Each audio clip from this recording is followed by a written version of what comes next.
Bonjour, bonjour à toutes, bonjour à tous. Welcome everyone. Puisque c'est un jour un peu bilingue, je vais parler un petit peu dans les deux langues. Since it's a bilingual day, I'm going to do my own simultaneous translation. Just to welcome everyone, our guest from Worldwide. You see the difference between the real estate here and at PSE. I hope you realize you're in a very storied institution. The Collège de France is almost 500 years old, started by François Ier to be a counterpoint to the two conservative institution that was Sorbonne at the time, to make sure that the production and the dissemination of knowledge was free, which is essential to the discovery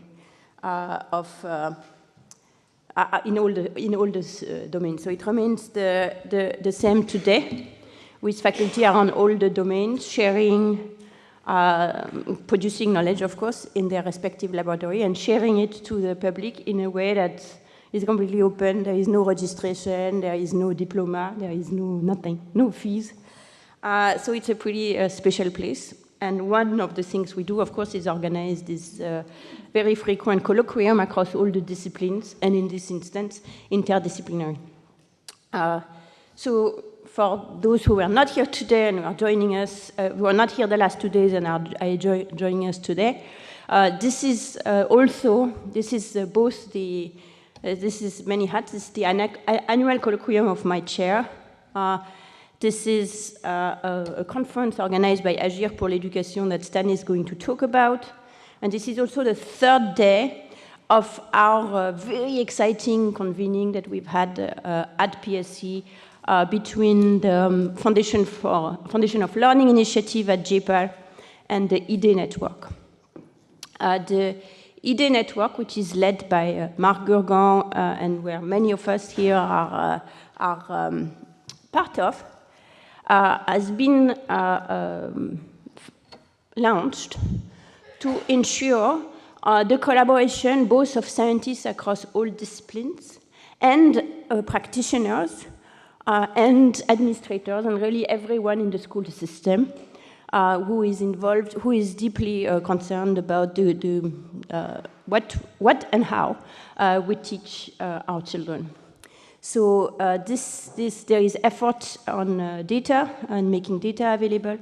There is effort on partnerships to run experiments in schools. There is effort in data creation. For example, we heard yesterday about the really fantastic effort on how to measure children's learning in the laboratory in Grenoble.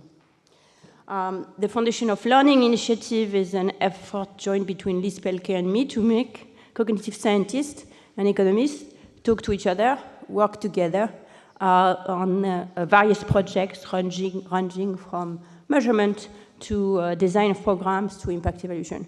And this conference is basically going to really reflect, I think, this work, with work ranging from all disciplines, as well as work, experimental work, more descriptive work on all this. I realize I switched to English, which I didn't intend to do, but Stan is going to take it over in French. Maybe. Thank you so much.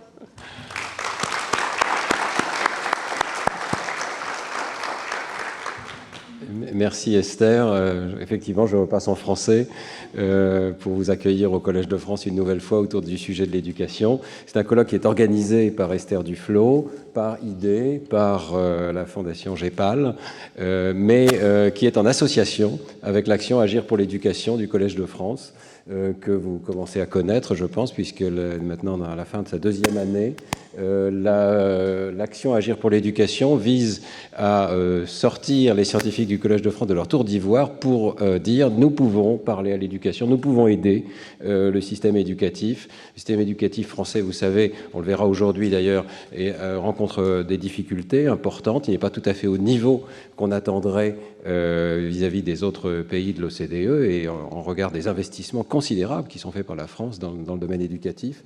Et donc les professeurs du Collège de France ont décidé de s'engager, et vous pouvez découvrir sur cette diapositive un certain nombre d'actions qui sont soutenues par nos partenaires, par nos sponsors, et qui nous permettent d'investir différents domaines. Je ne vais pas lire cette diapositive, mais dire simplement qu'on développe des outils pour améliorer l'enseignement de la lecture fondés sur les sciences cognitives. On s'intéresse beaucoup aux connaissances en sciences économiques, en sciences de vie de la Terre. On organise des conférences pour mieux passionner aussi les lycéens. On développe des actions sur les mathématiques, et notamment Stéphane Mallat, pour améliorer les mathématiques par le biais de plonger les mains dans la science des données, avoir des défis de science des données, et également en diagnostiquant mieux pourquoi les élèves s'orientent ou pas en mathématiques, quelles sont les trajectoires des élèves en mathématiques.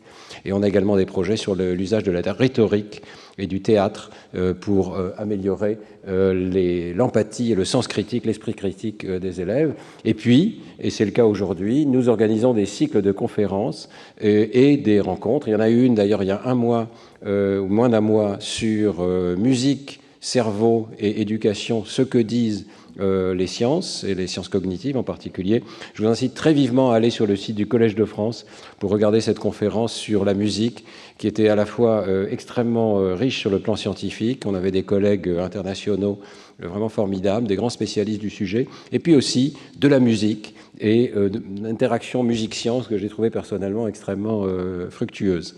Mais donc, chaque année, on organise un cycle de conférences autour d'un sujet. En 2023, c'était l'apprentissage de la lecture et ses difficultés. En 2024, approche expérimentale en éducation, qui se termine donc aujourd'hui sous la houlette d'Esther Duflo.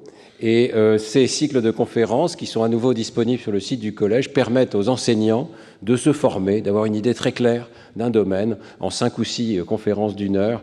Donc là encore, si par exemple vous connaissez des enseignants qui sont passionnés par l'apprentissage de la lecture et qui veulent comprendre un petit peu mieux pourquoi, au Conseil scientifique d'éducation nationale par exemple, on promeut telle ou telle méthode, eh bien ils peuvent se référer à ce site où il y a toute une série de conférences qui sont vraiment conçues pour eux et pour les formateurs.